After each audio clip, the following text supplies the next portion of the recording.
नको मी येते बाहेर.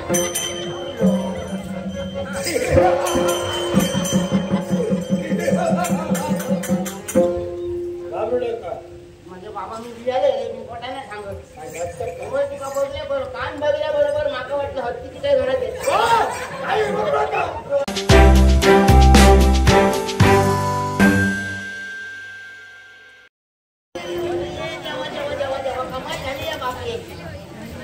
सकाळी बाहेर पडून गेलो अजून मी बोलतोय काय करतेलाच माका सांगा आता 17 पाऊटी मी सांगलंय घरवाल्यानं आपलं जन्म झालो ना तो लवाऱ्याच्या घरात झालो. आपला काम काय या थोडा तरी लक्षात ठेवा. आतापर्यंत तुमच्या आज्यान काय केले बापाशीन काय केले आणि त्यांच्या पोटात जन्म घेऊन तुम्ही काय करता तो थोडं तरी विचार करा. असं सांगत गेले काय सांगतले तू काय बोलायचं ना तू माझी बायको असं समजला ना मी काय त्या बरोबर करतो बरोबर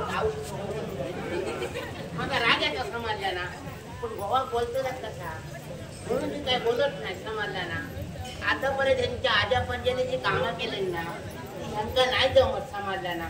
घराकडे काय होतं तर माझा मका ठाकाचा म्हणून यांका बोलते मी समजला ना. हो सकाळी एक बापू बोलतो जाऊन येलो आणि माका म्हणलो भगवान थे गेलो म्हटलं माझ्या बाबा भगवान माझा भाऊ काय झाला तो म्हणलो या पैक्यात पाणी दिल्यांना तर पाणी नरम झालं धारतेची वागता. मी म्हटलं माझ्या बाबा काहीतरी सुक्या लाकडात मारलं असतं तेव्हा झाड लपली असतात मी नाही म्हणत नाही म्हणतं की आवची सुक्या लाकडात काही मारलं केळ तोडीत होत. मला सांगा केळ तोडताना जर पैक्याची धार लपली ते बापल्यान कसलं पाणी दिल्यान देतात म्हणलं काय बोलणारे चोरून काय त्याचा बाबा पुरतो केला तो विचारो गेलो आणि दुसरंही लोक राड घेऊन भगवान काही गेलो याचा तितको विचारता भगवान काही गेलो माका असं राग गेलो ना सांगायचं केलेलं आहे भगवान गेलो भगवान मला पण बोलायचं कसा नेमका सगळे गावात पण बघून घेणत नाही नेमकी कामात कशी काय झाला रे बघा तो बोरगो त्याच्या अजून वटा दूध सुटला नाही आणि तो माका काय सांगता भगवान अभ्यास केलं माझ्या बाबा तिथे तुम्ही भगवान केलो आणि भगवानच घेजर केलं. अरे भगवान माझं भाऊ समाजलं ना भगवान लोकांचे जरता तू त्याचा जेजर केलं किती रे बापाशी कडून म्हणता पैसे घेतल्या दारी अजून त्याला दिल्या नाही म्हणून बोरगो बोलता असे लहान पोरा सुद्धा बोलतो मग वाईट वाटलं नाही काय सांगा. अहो ह्यांच्या आऊस बापून आता मरण गेले तरी लोक अजून गावात आठवण काढतात त्यांच्या औषधी बापाशी. सगळे लोक सांगतात भगवानाची आऊस बापूस म्हणजे कशी बिचारी देव माणसं होती समाजला देव माणसं होती.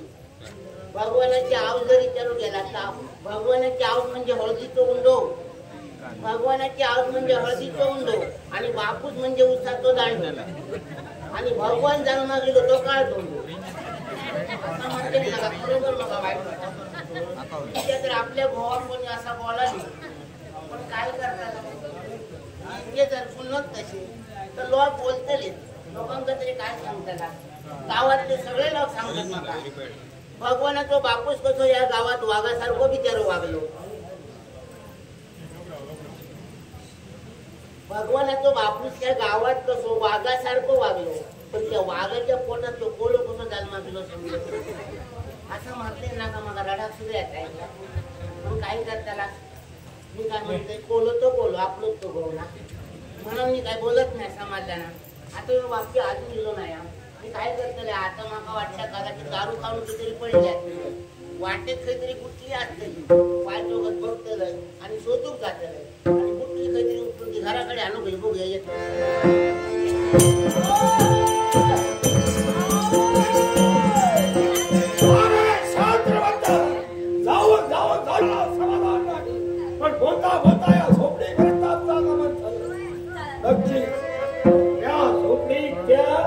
माझ्या वैराला आश्रय घेतला असेल म्हणून साथ देऊन बोल. हो झोपडीत कुणी आहे का? झोपडीत कुणी आहे का? आता बोललो होय मी असं रे माझ्या बाबा घरात येऊ का तुम्ही बाहेर नको तू उद्या नको मी येते बाहेर.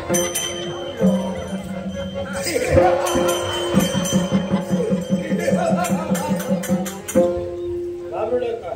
म्हणजे बाबा मी विचारले मी पोटाने सांगत काय जास्त काय? होय तुका बघल्या बरोबर कान बघल्या बरोबर माका वाटलं हत्तीची काय घरात येत नाही बरोबर का? माका काय सगळं तुझं बारीक बारीक कानच कशी मोठी याला काय काय? याच्यावरच आमची ओळख. मला ओळखलं नाही. अरे बाबा अहो, समोर दिसतो रे हरण्यात माझा आवाज दिसतोय. नाव माझं शिवप्रकर. कानातलं तू शिवप्रकर. आमच्याकडे किती काय हत्या राहिलं याच्यासाठी आलो नाही. मी माझ्या वैराला शोधतोय. वैरात शोधून तू हा. सत सत सत नमस्कार मावशी. नमस्कार. मावशी मावशी म्हणती पुढे जाऊची कारण बरोबर काय रे परकी बापी होतो ना परकी बापी होतो घरात बरोबर हो मावशी तुमच्या जवळ हो तुमच्या जवळ काम आहे माझं. दारावर उभं रवानी माका काय तर सांग अरे माझ्या दारात दिलं म्हणा मी नमस्कार केलं मी ओळखलं तू तरी माझ्या मनात संशय नाही पुन्हा नमस्कार केला आता तुझ्याकडे येऊ लागलं काय बरोबर काय हो मावशी तुमच्या जवळ काम होतं माझं. माझ्याजवळ काम हो पण मी कामा करीत ना माझं भाऊ काम न करता कुठं आहे? ते आता इले त्यांचीच वाट बघत होते बरं झालं ना. म्हणजे तुमचा नवरा झोपडीत नाही. आता येतो माका संशय येऊ लागलो हो घरात नाही उचलून तर बरं झाला काय हो मावशी बरं झालं. नवरा नाही तुम्हीच आहात. हा एकटीच आहात. हो नाही बघलो आता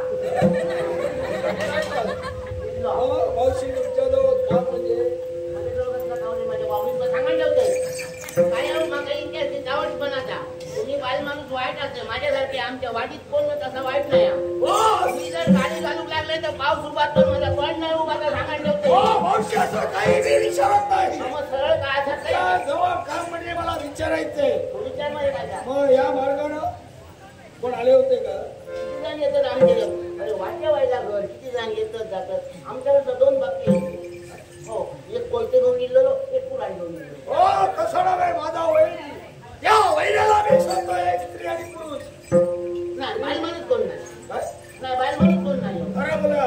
मला मी बोलतोय हो माझ्या नेत्राला मी पाहिलं या मार्गाने मार्गक्रमण करत होते. अरे तुझ्या डोळ्यांनी बघत आणि माका काही विचारतो त्याला कारण आहे. अच्छा. हो मला नक्कीच माहिती या झोपडीत आश्रय घेतला असेल म्हणूनच माझ्या नेत्राला मला माहिती आहे. अरे माझ्या बाबा मी तुला खोटं सांगत नाही माझ्या घरात कोण नाही असा तुका जर खरा वाटा व्हाय ना खरा नंतर तुझ्या बापाची शपथ हो माझ्या बाबाची कशाला तुमच्या नवऱ्याची घ्या. आता तुका खरा वाटा व्हाय तर तुझ्या बापाची नको घेऊ मला खरं वाटावं मी झोपडीत हात घेतला पाहतो. नाही तुका सांगत होती घरात तू माझ्या यायचा ना माझ्या भावाला तुला ओळखत नाही असं समजलं नाही किती संशयी असं तू घरात येशील इतक्यातच जर ते येईल तर माका विचारते परकी बापयो घरात तुझ्या आज तर ते मग घराच्या बाहेर हो मावशी याची काळजी करू नका का? काळजी करू नका तू कुठे वाटत हो मावशी पटकन येतो रे, पटकन बाहेर येतो.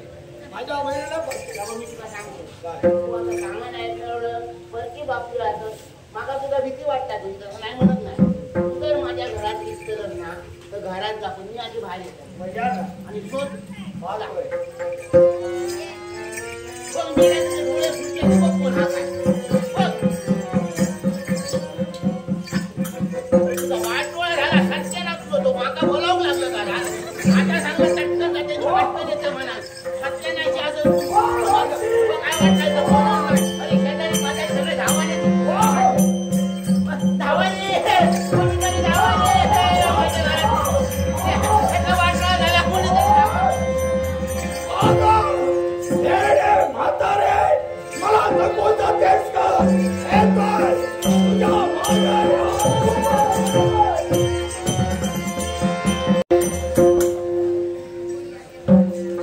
आमचे व्यवसाय बंधू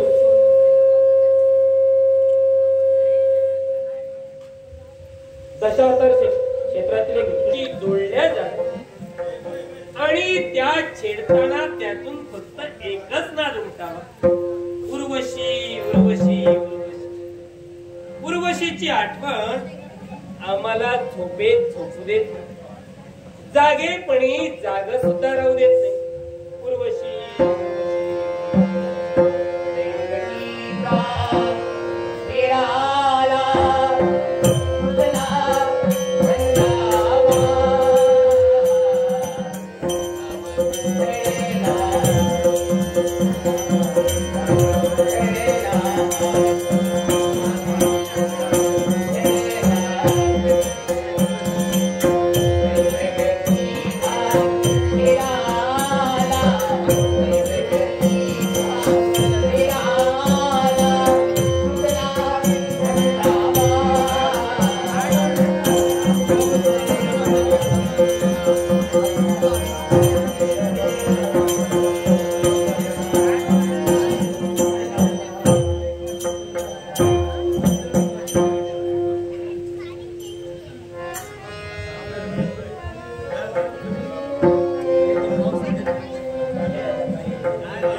ही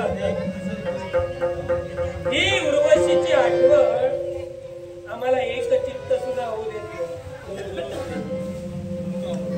राज करते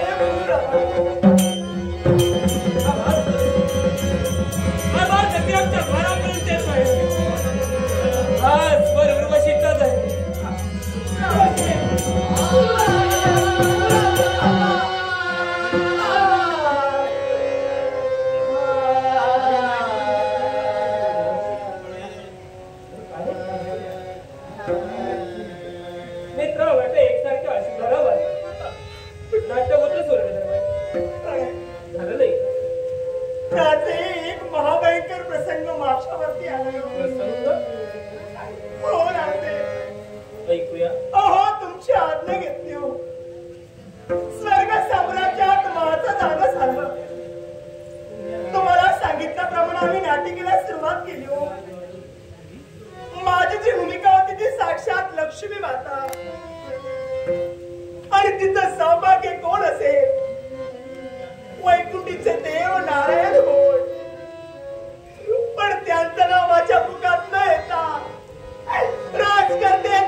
ब्राह्मणाच्या मुखातून निघणारी रसवंती सरस्वती हो तिला विटाळण्याचा अधिकार देवतांना सुद्धा नाही मग तरी तिला शाप दिला मालव पोटीत वावरशील मालवाशी विवाह होईल मालवापासून संतती प्राप्ती होईल उर्वशी हे शाप की वरदान उर्वशी हे शाप की वरदान तुमच्या बोलण्याचा एकच ज्या वेळी म्हणताना तुला शाप दिला मालव पोटीत वावरशील मालवाशी विवाह होईल सांग उर्वशी त्यावेळी तुला कोण आठवलं राजे आपण मला मी आठवलं म्हणजे प्रेम तू माझ्यावर केला होतास देवाला स्वर्गाच्या ठिकाणी आपल्या गाठी बांधलेले आणि म्हणून पुन्हा आपली भेट अशी घडून आलेली आहे आणि हा तुझा शाप या शापाचं वरदान रूपांतर करण्यासाठी हा हस्तिनापुर राजा पुरवा तुझ्याशी विवाह करायला तत्पर आहे वाटतं एवढा मोठा प्रसंग माझ्यावरती आला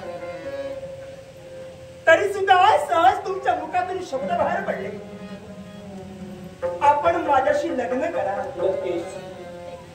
मी सुद्धा लग्न करेन तुमच्याशी नाही म्हणत नाही पण राजे लग्नापूर्वी माझ्या काही अटी आहे आणि त्या अटीची पूर्तता जर तुमच्याकडून होत असेल मी खुशाल लग्न करेन ऐकूया एक नव्हे दोन नव्हे तर राजे माझ्या 3 अटी आहे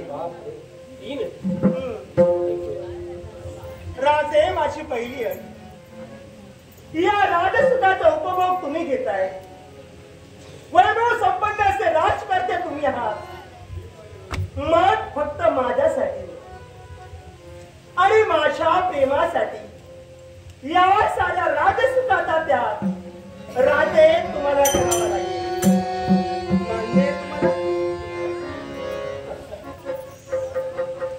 प्रेम केलं तुझ्यावर ना तुझ्या सौंदर्यावर जीव जळला तुझ्यावर ना तुझ्या स्वर्गातील हुद्द्यावर ज्या विश्वासापोटी स्वर्गाचा त्याग करून राजा पुरवापर्यंत तू आलीस पण ते प्रेम तू माझ्यावर केलंस त्या प्रेमाला कसोबर देखील तडा मी जाऊ देणार नाही. आणि म्हणून ते प्रेम नक्की सतेज ठेवण्यासाठी साऱ्या राजसुखाचा साऱ्या राजवैभवाचा न्यायदंडाचा त्याग करून एक सामान्य मानावरून मी तुझ्याशी संसार करते. पहिली अट मला मान्य आहे. एक अट आपण पूर्ण केला. राजे, आता माझी दुसरी अट आहे. स्वर्ग साम्राज्यातून येताना मी माझ्यासोबत राजे 3 मेंढ्या घेऊन आली आहे. अजपुत्र आणि त्या अजपुत्राचं संरक्षण जीवा पलीकडे ही राजे तुम्हाला करा. छातीची ढाल करणाऱ्या प्रत्येक शत्रूशी झुंज नाही, पण अजपुत्रांच्या केसालाही धक्का लागू देणार नाही. दुसरी अट आम्हाला मान्य आहे. आता शेवटची आणि तिसरी अट. राजे, तुमचं आणि माझं लग्न झाल्यानंतर संभोगा व्यतिरिक्त तुम्ही मला किंवा मी तुम्हाला विवस्त्र अवस्थेत केव्हाही पाहता कामा नये. आणि समजा असं घडलं असेल, मी पुनश्च स्वस्थानी जाईल. म्हणजे तुझा आणि माझा विवाह झाल्यानंतर मधु मीनदाशिवाय म्हणजे संभोगा व्यतिरिक्त तू मला किंवा मी तुला विवस्त्र अवस्थेत केव्हाच पाहता कामा नये. हे जर का घडलं असेल तर उर्वशी पुन्हा मूळ स्वरूपात स्वर्गात जाईल. तिसरी सुद्धा राजा पुनवाला मान्य केला असेल.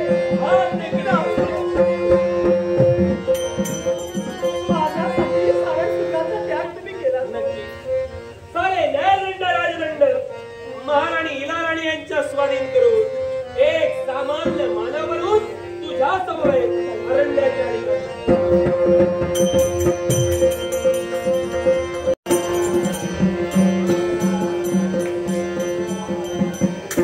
ओम ब्रह्मणे ब्रह्मरूपाय स्वाहा. ओम ब्रह्मणे ब्रह्मस्वरूपाय स्वाहा. ब्रह्मस्वरूपाय स्वाहा. खरोखर मनाला समाधान प्राप्त होत आहे, कारण अखिल विश्वाचं निरीक्षण ही लक्ष्मी माता करते. आणि प्रत्येक भक्ताचं जर पाहिलं असेल ना, खऱ्या अर्थाने मनाला समाधान प्राप्त होतंय, कारण माझा प्रत्येक भक्त या लक्ष्मी मातेची आराधना करतोय, या लक्ष्मी मातेची उपासना करतोय. भक्त हो, मनात असेल ती चांगली इच्छा परिपूर्ण होईल असा या लक्ष्मी मातेचा मंगलमय आशीर्वाद. कारण मी जाणते आज प्रत्येक भक्ताची मनोकामना आहे की या लक्ष्मीची प्राप्ती सदोदित आपल्याला घडावी. पण ही लक्ष्मी चंचल आहे, ही अधिक काळ कुणाच्या घरी कधीही स्थिरावत नाहीये. आज माझ्या प्राप्तीसाठी माझे सारे भक्त अष्टरूपांमध्ये माझं भजन पूजन करतायत. आदिलक्ष्मी, धैर्यलक्ष्मी, गजलक्ष्मी, जयलक्ष्मी, धनलक्ष्मी, धान्यलक्ष्मी, विद्यालक्ष्मी आणि संतान लक्ष्मी अशा अष्टरूपात या लक्ष्मी मातेची आराधना करतायत. पण भक्त हो, आज तरी तुम्हाला वाटत असेल की माझी प्राप्ती व्हावी ना, नाना तऱ्हेचे मार्ग आज माझे भक्त आचरणात आणतायत. चोरी, लबाडी, जुगार असे कित्येक मार्ग आचरणात आणतायत आणि माझी प्राप्ती करण्याचा प्रयत्न करतायत.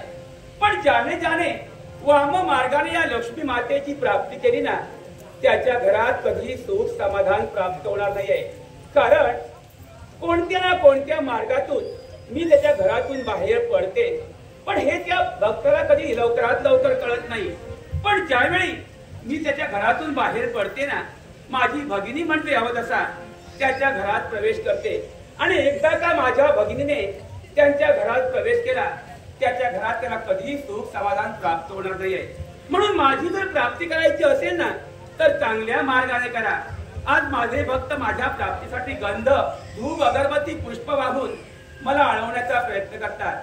पण याच्या ऐवजी तुमच्या अंगातून पडणारा एक धर्मबिंदू, फक्त एक घामाचा थेंब जर माझ्या चरणावर पडला असेल ना, तर ही लक्ष्मी सदोदित तुमच्या पाठीशी आहे, सदोदित तुमच्या पाठीशी आहे.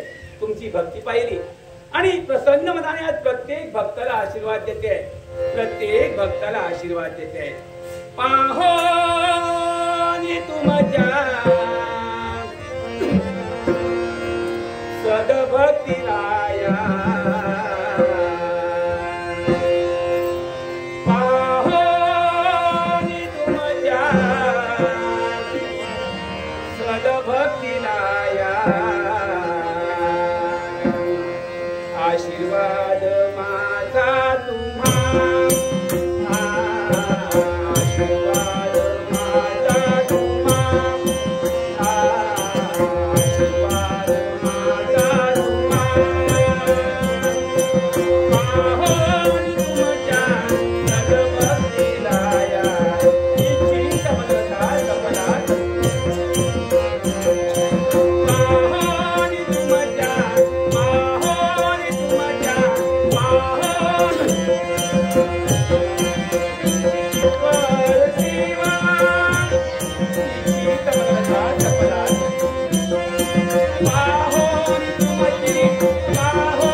पण आई हवं तसं समाधान झालं नाही काय हो आशीर्वाद माझा प्राप्त केला तरी पण हवं तसं समाधान प्राप्त होत नाहीये नारदा काय घडलंय आई हा अगं मी तुझ्या त्यांनी दिन झालं मला तू आशीर्वाद दिला काही क्षण माझं मन समाधानी झालं पण हवं तसं झालेलं नाही बोलण्याचा मतितार्थ एकच माझ्याप्रमाणे अनेक भक्त तुम्हाला देवतांची भक्ती करतायत मग त्या भक्तालाही माझ्याप्रमाणे आशीर्वाद मिळावा अरे प्रत्येक भक्ताची मनोकामना परिपूर्ण करणं हे या लक्ष्मी मातेचं कर्तव्य आहे आणि प्रत्येक भक्ताला मी आशीर्वाद देते आहे आज माझा कुठचाही भक्त दुःखी नाहीये पण आई मी जे पाहिलं ते पाहिलं त्यावेळी मला असं वाटू लागलं की हे भक्त या देवतांची भक्ती का करताय काय? कारण जर का त्या भक्तीचं फळ त्यांना मिळत नसेल जर का देवता त्यांचं रक्षण करू शकत नसती तर यांची भक्ती का करावी अरे भक्त आहेत म्हणून आम्ही देवता आहोत होय ना? तर या विश्वात भक्त नसते ना तर आम्हा देवताने कोणी विचारलंच आणि नसतं आता हीच वेळ येणार आहे काय? जर का या भक्तांना असं प्रयत्न केलं आणि असे जर का हे भक्त नाहीसे होऊ लागले तुम्हा देवतांना कुणीच विचारणार म्हणजे आम्हा देवतांचे भक्त आज त्रस्त आहेत संकटात सापडले आहे संकट हो मग नारदा फक्त नाव कथन कर कोण असा निर्माण झालाय जो आमच्या भक्तांना त्रास देतोय सुपकर्ण नामक एक असल्या शक्ती आज निर्माण झाली उपकरण नामक आणि आज थैमान मानते सारा भक्ताला त्रस्त करून सोडलाय पण मला सांग रे या विश्वाच्या ठाई 33 कोटी देवता आहेत आणि या 33 कोटी देवतांचे कित्येक असे भक्त आहेत मग आज सारे भक्त जर संकटात असतील तर इतर देवतांजवळ जाण्यापेक्षा तू माझ्याजवळ का आलास आई अगं इतर देवतांजवळ मी गेलो नाही यालाही काल काय कारण आणि तुझ्यापर्यंतच मी का आलो काय?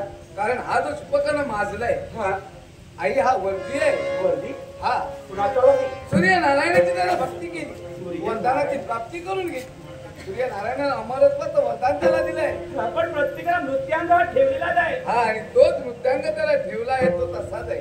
आणि म्हणून तुझ्यापर्यंत आलोय. त्याला मृत्यांग ठेवला तो कोणता? कोणता? एका चतुर्भुज नारी करवी त्याला मृत्यू आहे. म्हणजे? आणि ती चतुर्भुज नारी कोण असेल? कोण? आई तू आहेस ना. म्हणजे म्हणून त्याचा तुझ्यापर्यंत मृत्यांग आलोय. आहे तो माझ्या हाती आहे. तुझ्यात? आणि याच कारणास्तव तुझं आगमन हा. माझ्यापर्यंत झालं. मग नारदा, भक्तांचं रक्षण व्हायला हवं. भक्तांचं रक्षण करणे माझं कर्तव्य आहे.